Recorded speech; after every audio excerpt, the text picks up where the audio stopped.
நான் பார்க்கறதுக்கு ஆக்டர் அஜித் குமார் மாதிரியே இருக்கேண்ணா.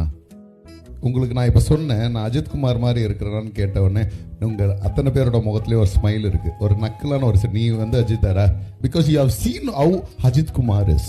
ஒரு முறை ஒரு நண்பரை சந்திக்கிறேன், அவருக்கு பார்வை இருக்காது, கண் பார்வையற்றவர். அவர் என்கிட்ட சொல்லும் போது லிட்டரலி என்ன அறியாமல் கண்ணில் கண்ணீர் வந்தது. என்ன தெரியுமா சொன்னார்? சார் எங்கள் அம்மா சொல்லுவாங்க சார், நான் பார்க்கறதுக்கு அஜித் குமார் மாதிரியே இருப்பேன் அப்படின்னு. ஆனால் எனக்கு கண்ணு தெரியுது, என் கண் என்ன சொல்லும்? நீ ஒன்றும் அப்படிலாம் இல்லை அப்படின்னு சொல்லும். ஆனால் அந்த நபர் அதை சொல்லும் போது என் மைண்ட் அதை சொல்லவே இல்லை. நீ அதை விட அழகாக இருக்கடா அப்படின்னு சொல்லிச்சு.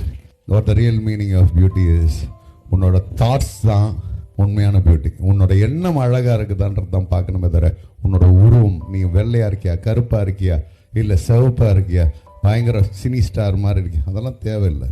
அதே பார்வை இல்லாதவங்கிட்ட ஆல்ஃப்ரெட்னா யார் தெரியுமா? அமிதாப் பச்சன் மாதிரி ஹைட்டாக இருப்பார் அவரா அப்படின்னா தெரியாது. அவங்களுக்கு கேட்கறது எல்லாமே இந்த குரல் மட்டும்தான். இந்த குரல் அன்பா பேசுதா, அதட்டுதா, இல்லை பாசமாக இருக்கா, இல்லை கோவப்படுதா, எல்லாமே இந்த குரலில் தான் என்னுடைய எண்ணத்தின் பிரதிபலிப்பே இருக்கு. அப்போ இந்த குரலுக்கு எவ்வளோ ஒரு வலிமை இருக்குது பார்த்தீங்களா? நீங்கள் என்ன அஷ்டகோணத்தில் எவ்வளோ பண்ணாலும் அது எனக்கு தேவையில்லை. ஆனால் உங்களோட குரல் ஒரு வலிமையான ஒரு குரலாக இருக்கணும். நீங்கள் சொல்ல வேண்டிய விஷயத்தில் தெளிவாக இருக்கணும். உங்களோட குரல் ஒரு மாற்றத்திற்கான ஒரு குரலாக இருக்கணும்.